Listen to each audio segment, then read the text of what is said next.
Welcome to my channel Sci-Fi Love Story. Thanks for watching. Please like and subscribe. The hum of the orbital station was quiet, almost peaceful, as human engineer Alex Varon adjusted the calibration panels along the observation ring. Curie Station orbited a dim, dead blue star, a neutral hub where humans and alien delegates worked side by side. Mostly humans kept to the background, fixing sensors, repairing energy conduits, and recalibrating life support systems. Politics and alliances were left to those more ambitious. Alex preferred it that way. Quiet, predictable, and safe. That was until Lyra appeared. She hovered at the corner of the corridor, her bioluminescent markings flickering softly against the white metal walls. Lyra was a cultural liaison from the Thalon Collective, a species as alien as the station itself. Her skin shimmered with shifting colors depending on mood, a display humans found mesmerizing but slightly intimidating. Her wide eyes scanned Alex as if she were reading a book written in an unknown language. "I need to tell you something," she said suddenly, voice trembling. Her translator band crackled faintly, struggling to keep pace with her panic. "My mother, she noticed you." Alex froze mid-step. The hum of the station's gravity ring seemed to fade, as if the entire universe were waiting. "Noticed me? Lyra, what do you mean?" Lyra's markings pulsed erratically. This was a sign of panic among her people. I shouldn't have said that. I didn't mean to." "You need to explain," Alex said slowly, stepping closer. "Why would your mother notice me?" She observes assets," Lyra admitted finally, voice low. "Not people assets." The words hit Alex like a wave. "Assets." "Yes," Lyra whispered. "You were selected for observation." A cold knot of fear formed in Alex's stomach. Observation? By who? "The High Matron," Lyra said, her voice trembling. "See Keth." Alex blinked. The name alone carried weight. Even humans had heard rumors of her. See Keth was more than just a leader. She was the supreme diplomat of the Thalon Collective, a genetic authority, and the de facto ruler of a civilization spanning hundreds of systems. Her approval could mean alliances, wars, or the survival of entire species. "You're saying she chose me," Alex whispered, unable to fully grasp it. "No, not chose, evaluated. I was instructed to observe quietly, to see if you qualified." Alex's mind raced. The subtle health checks, the casual conversations disguised as interviews, the sudden reassignment near Thalon delegates, all of it suddenly made horrifying sense. So all of it, the random scans, the invitations, that wasn't luck. That was deliberate. Lyra nodded, shame burning through her bioluminescence. "Not like prey, like potential. You were a candidate." Alex clenched his fists. "Candidate for what?" "For bonding," Lyra admitted miserably. "To stabilize the collective. My mother believes a human could provide balance." The room seemed to grow smaller, the walls pressing closer. "Bonding?" Alex asked, voice tight. Lyra hesitated, then nodded. "Yes, for bonding." The idea was absurd. Humans were humans, politicians, manipulators, pawns in alien schemes. Alex had never imagined that simply being human could carry this kind of weight. The following day brought the summons. A Thalon honor guard delivered it personally, their presence radiating authority even without weapons drawn. The message was precise. "High Matron C. Keth requests your presence. Attendance is not optional." Lyra was not allowed to accompany him. Her usual comfort vanished, leaving Alex alone with the dread of what awaited. The chamber of the High Matron was unlike anything Alex had ever seen. Organic architecture spiraled upward like living coral, pulsating gently as if breathing. Colors shifted across the walls, light refracted in impossible angles, and the air carried a faint hum of power. And at the center stood C. Keth. Tall, radiant, and impossibly ancient, her presence pressed against Alex's mind as though gravity itself had taken form. "You are the human my daughter speaks of constantly," C. Keth said. Her voice resonated directly in Alex's mind. No translator, no words, just thought pure and undeniable. Alex froze. I'm just an engineer, he said. Siketh's gaze was unwavering. And yet you stabilize her, challenge her assumptions, calm her empathic fluctuations. That is rare. I didn't do that on purpose, Alex said, heart pounding.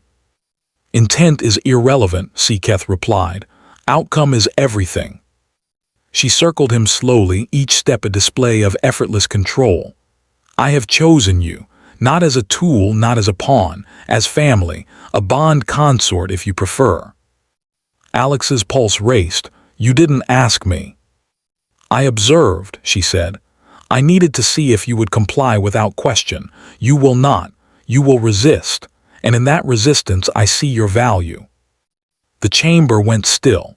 Alex felt the weight of the decision pressing down. This wasn't just about survival or friendship. It was about influence, about whether one human could make a difference in an alien civilization. I won't be used to control her, Alex said finally, voice firm. Not her, not me. Interest sharpened in Siketh's eyes. Bold words for one so fragile. Someone has to speak, Alex replied. She deserves choice. Siketh studied him in silence, then nodded. You misunderstand. This was never about control. This is a test of judgment, of character. Those who accept power without question destroy civilizations. Those who challenge it may save them. You may save them. The chamber shifted, images blooming in the air. Fractured alliances, internal unrest, younger generations rejecting old hierarchies. We need bridges, anchors, Siketh said softly. My daughter is part of that future, and so are you. Alex shook his head. You can't fix societal collapse by forcing relationships. Siketh's expression softened. Then unexpectedly she withdrew, the pressure vanished. This was the test, she said quietly, not obedience, resistance. Alex blinked. Resistance. Yes, she replied. Those who refuse me refuse power, refuse manipulation. They are rare, and they are valuable. You will return to the station. Your presence will shape events. Quietly, patiently. Without consent, change cannot endure. The human engineer exhaled, tension leaving his shoulders for the first time in hours. And Lyra, he asked, thinking of his friend who had unwittingly dragged him into this. She will find you, Siketh said, and she will understand your choice. That is enough. When Alex returned to the observation ring, Lyra was waiting, packing like a caged animal. You're alive, she said, voice barely above a whisper. Barely, Alex replied, forcing a small smile. She waited, afraid to ask. Finally, he said, she won't force it, not you, not me. Relief washed through her markings, glowing softly as if her body itself exhaled. So what now? Lyra asked. Alex looked at the stars beyond the station's hull. Now we decide together, without crowns, without expectations, with choice. She smiled, genuine and unguarded. My mother will be furious. Sounds like a her problem, Alex said with a grin. Weeks later, the station buzzed quietly with subtle changes. Protocols shifted, new doctrines whispered into existence, not about bonding, not about obedience, but about mutual respect and choice. And humans, quiet and unassuming, were at the center of it all. Alex returned to his engineering work, simple, grounding tasks in the hum of the station, but nothing would ever feel ordinary again. Somewhere in the Thalon collective, decisions were being rethought, traditions reconsidered, all because one human refused to be a pawn. And Lyra, always nearby, smiled more freely, laughed more often, and trusted the universe in a way she hadn't before. Because in a universe ruled by empires, politics, and power, one human had reminded an entire civilization of something they had forgotten. Choice is the most dangerous and powerful weapon of all. The stars outside Kiri Station spun silently as Alex returned to the observation ring, the faint hum of machinery grounding him. But normal life had vanished. Every glance from a Thalon delegate felt heavier, every interaction potentially a subtle test. The realization settled in slowly. He was now part of something far larger than himself. Lyra approached, her bioluminescent markers pulsing a soft blue. "You made it back," she said, voice quiet, almost hesitant. "I did," Alex replied. "Barely. She tests people differently than humans, and it isn't about punishment or reward, it's about judgment." Lyra nodded. I'm sorry, I never meant for you to get dragged into this." Alex shook his head. "You didn't drag me. You warned me, sort of, but maybe humans were meant to be tested this way. We think differently. We resist differently. That's why she noticed me." Her gaze lingered on him, uncertain, conflicted. "Humans strange," she muttered, though there was admiration in her tone. "You think in ways we cannot." Alex smiled faintly. "I guess that's why humans survive." The summons returns. 2 days later, a second message arrived. This time, it was more formal, a direct request to enter the matron's chamber again under stricter conditions. Alex was warned that his movements would be observed even more closely. The message was clear. Failure to comply was not an option. He walked toward the transport bay, Lyra beside him, both silent. The Thalon honor guard met him there, their presence like a living wall of authority. Though they carried no weapons, Alex could feel the weight of their scrutiny, a psychic pressure that made him instinctively straighten his posture. The transport was sleek, grown rather than built, as all Thalon vehicles were. Its walls rippled with soft, living light, adjusting subtly to the emotions of those inside. Alex noticed it but didn't comment. He had learned quickly that the smallest acknowledgement of fear or surprise could be used in evaluation. When they arrived, the chamber seemed even larger than before. Organic spirals rose to impossible heights, bioluminescent vines coiling around glowing conduits of energy. The air vibrated faintly with a resonant hum, like the pulse of a living world. At the center, Keth waited. "You have returned," she said, her voice resonating directly in his mind, calm but commanding. "I have prepared a scenario. One human, one choice. Your reasoning will be observed, but your decision will remain your own." Alex swallowed. The stakes were becoming clearer. This wasn't just observation anymore. It was a test of judgment, of morality, of humanity itself. The first challenge. A projection bloomed in the air. It showed a star system under siege. A smaller, newly uplifted species was facing extinction at the hands of a rival Thalon faction. The images flickered, cities burning, ships exploding, populations scattering. "You may intervene," Keth said, "or you may leave them to their fate. Your reasoning will influence future protocol. Do you act, or do you allow events to unfold naturally?" Alex's mind raced. He was tempted to intervene. Humans often acted out of instinct, empathy, moral conviction. But intervention carried risk. Even small choices could ripple outward, reshaping alliances, destabilizing systems. Yet leaving innocents to die, it felt impossible. I intervene," Alex said finally, voice firm. "I won't let lives be extinguished if there's a chance to help." Keth observed silently. The scene shifted, showing subtle consequences. One action could save thousands but anger powerful factions. Inaction could allow a natural balance, but countless lives would be lost. "Humans are unpredictable," she said finally.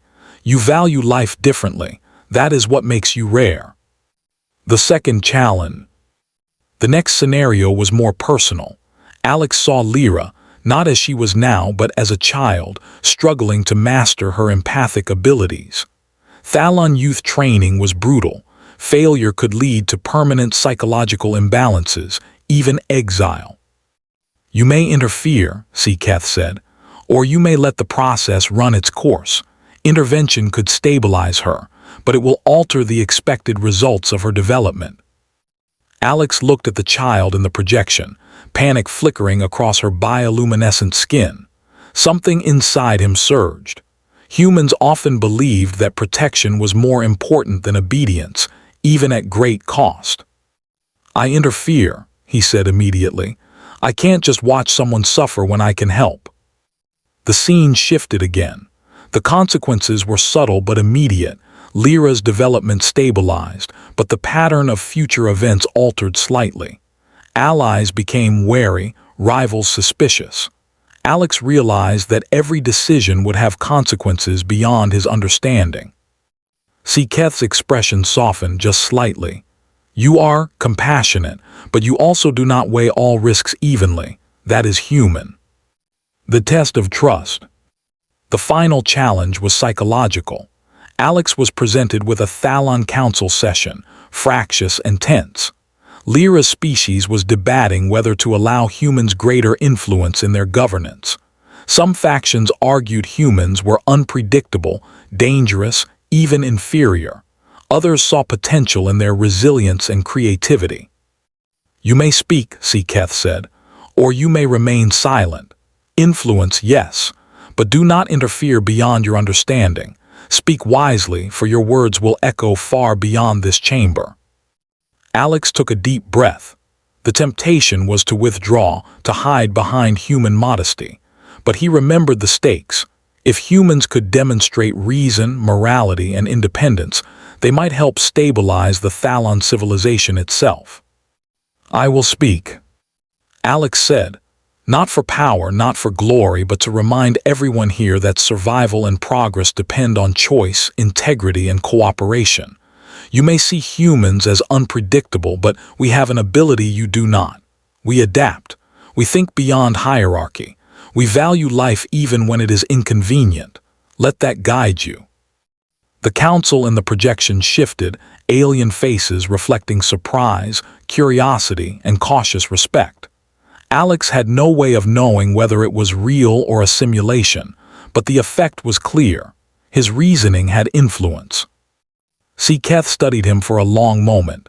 "You see, human," she said softly, "this is why I chose you, not for obedience, not for loyalty, but for perspective, for the ability to make decisions where others are trapped by tradition, hierarchy, or fear. You are exceptional." Aftermath of the test. The chamber emptied. Alex found himself alone for a moment, catching his breath. He realized the enormity of what had just happened. He had faced simulated decisions with real consequences, exercised human judgment under scrutiny, and emerged human. Imperfect, flawed, empathetic, and defiant. When he returned to the observation ring, Lyra was waiting again, packing anxiously. "You're alive," she said, relief flickering across her skin. "I am," Alex said, tired but exhilarated, "and I think I passed." "You changed things," she said, awe and confusion mingling in her voice. "Even in tests, even for them, they listened to you." Alex shrugged, though he felt the weight of every decision pressing on him. "I didn't try to change them. I just acted like a human, did what I thought was right." Her markers glowed brightly. That is dangerous." Alex laughed softly. "Dangerous is underrated, but also necessary. Civilization changes because someone refuses to follow the rules blindly." They walked in silence for a while, the station humming around them.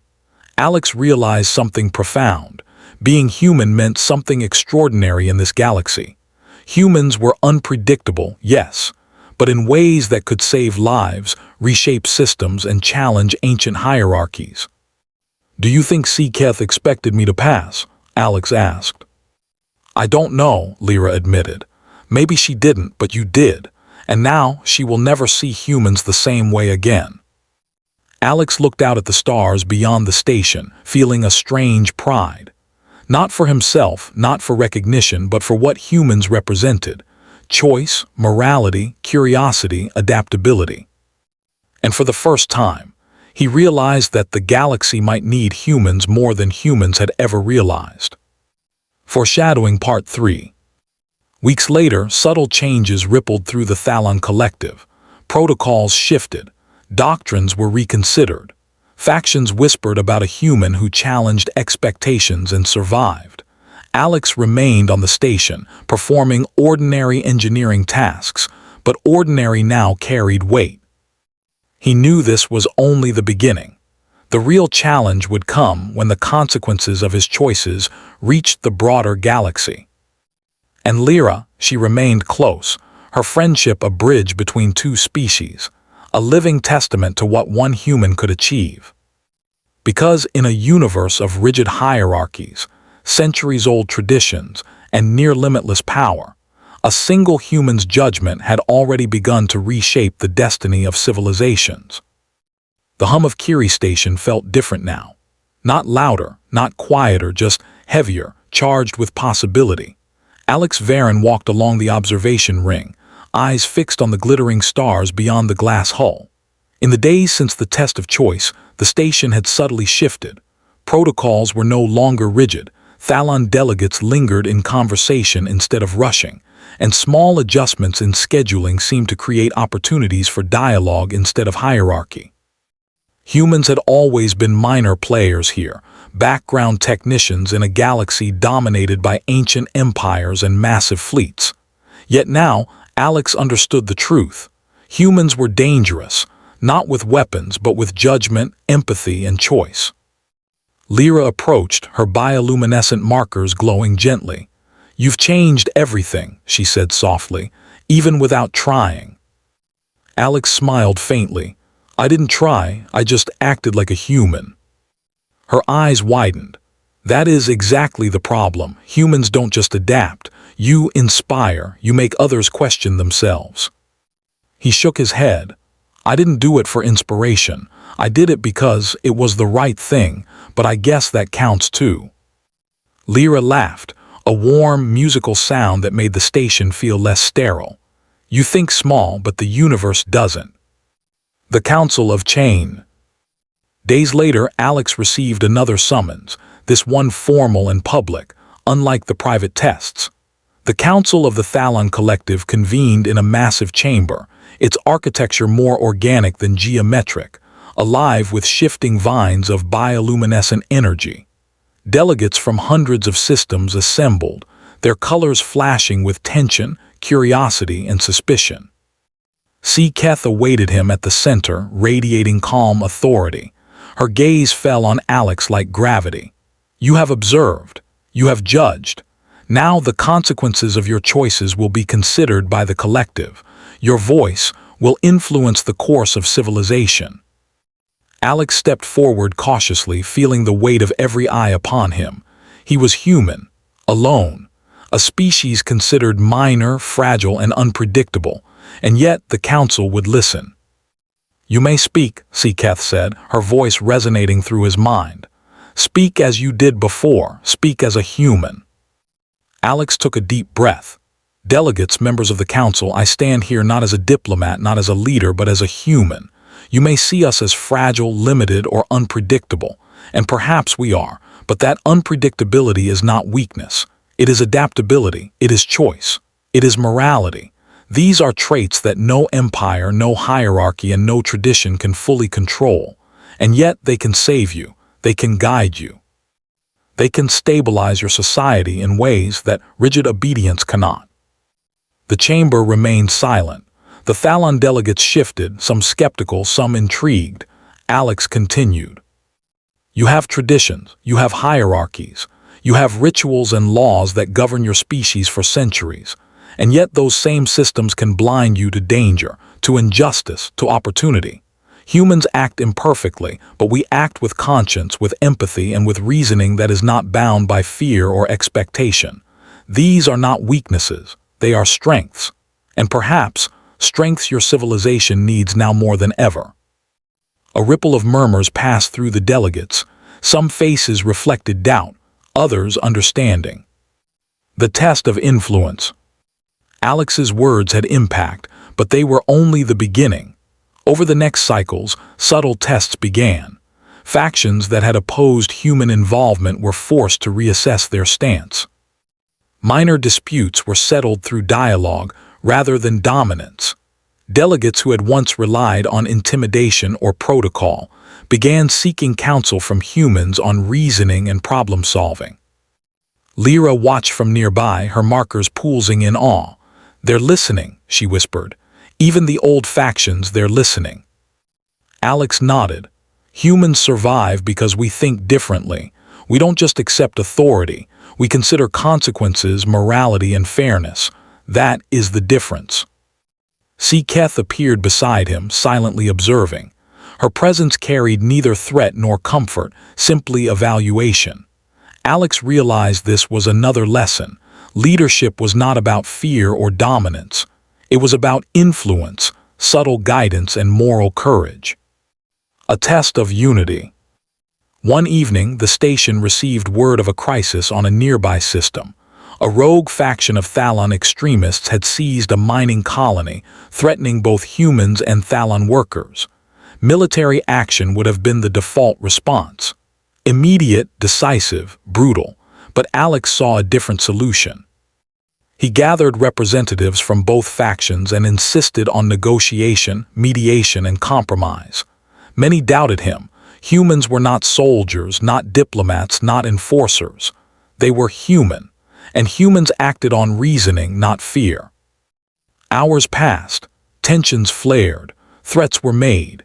Yet Alex persisted, relying on empathy, logic, and careful observation of Thalon emotional cues. Lyra assisted, her bioluminescent markers guiding both sides, helping them understand each other. Finally, after a long standoff, an agreement was reached. No lives were lost. Colonists were safe. The extremists retreated, not defeated by force but persuaded by reason. Word of the outcome spread throughout the collective. Humans were no longer merely observers. They were agents of stability, capable of shaping events in ways the Thalon hierarchy had never considered. The bond of friendship. Through it all, Lyra remained at Alex's side. Their friendship had deepened beyond trust and loyalty. It had become a bridge between two species. While humans and Thalon had coexisted for cycles, genuine understanding had been rare. Lyra's connection to Alex allowed both species to see each other's strengths, vulnerabilities, and potential. "You've changed my people," Lyra said one night as they walked through the observation ring, watching the stars shimmer against the blackness of space. "And you didn't even try. You just existed as yourself." Alex smiled faintly. Being human is enough sometimes. Her markers glowed warmly. "You make me want to be better, smarter, kinder, more human." He laughed softly. "Maybe that's the greatest power we have, reminding others what choice, morality, and empathy can do." A civilization transformed. Over the following cycles, the Thalon collective shifted subtly but irreversibly. New protocols were established for decision-making, giving minority species and individuals a voice previously denied. Bonding and alliance systems were reformed, emphasizing mutual consent and cooperation rather than coercion. Delegates began consulting humans on judgment, strategy, and ethical dilemmas, recognizing the unique value of human perspective. Alex observed quietly, never seeking recognition. The influence was subtle but pervasive. He realized something profound. Humans might be minor in numbers, but in moral reasoning, adaptability, and choice, they could rival entire civilizations. Keth visited him one evening, standing silently as he repaired a sensor array. "You have done more than I imagined," she said, voice resonating in his mind. "Your choices have reshaped policy, alliances, and perspectives. Humans are rare. You are rarer." Alex wiped his hands, tired but calm. "I didn't do it for recognition. I did it because it was right. That's all humans can do." Keth studied him in silence, then smiled faintly. "And that is enough." The final choice. Even with the collective transformed, one decision remained: Alex's personal role. Keth had initially intended him as a bond consort, a stabilizing force for Lyra. But after all he had endured, all he had demonstrated, the choice was finally his. Alex and Lyra met in the observation ring, quiet and tense. The stars above seemed brighter than ever. I could choose the bond, Alex said slowly. But that wasn't why I came here. My role isn't to be an anchor or a pawn. It's to act as myself. To remind your civilization and maybe others that freedom, choice, and morality matter more than hierarchy or fear. Lyra's markers glowed a brilliant blue, her expression soft. And I agree. Together, we can guide change without being forced into roles, without expectations. Alex nodded. Then we remain friends, allies, guides, but nothing more imposed upon us. That is the human way. Lyra smiled, warmth and relief radiating through her. Your mother might not like it, she said, teasing. Her problem, Alex replied, grinning, not mine. Epilogue: humans are rare. Months later, Kiri Station continued its work quietly, ordinary on the surface, extraordinary beneath. Policies had shifted, alliances reconsidered, and traditions questioned. Historians of the Thalon Collective would later record the events as the human influence era, a period where one human's judgment, empathy, and refusal to accept control sparked systemic change. Alex returned to his engineering tasks, humble and steadfast. He knew that humans were rare, but he also knew why. Their strength wasn't in technology, fleets, or power. It was in choice, morality, and adaptability.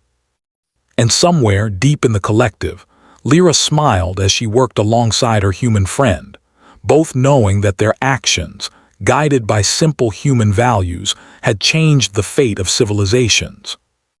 Because in a universe built on hierarchy, control, and fear, it took a human to remind everyone what freedom, choice, and morality truly meant. And in that reminder, humanity had found its greatest power.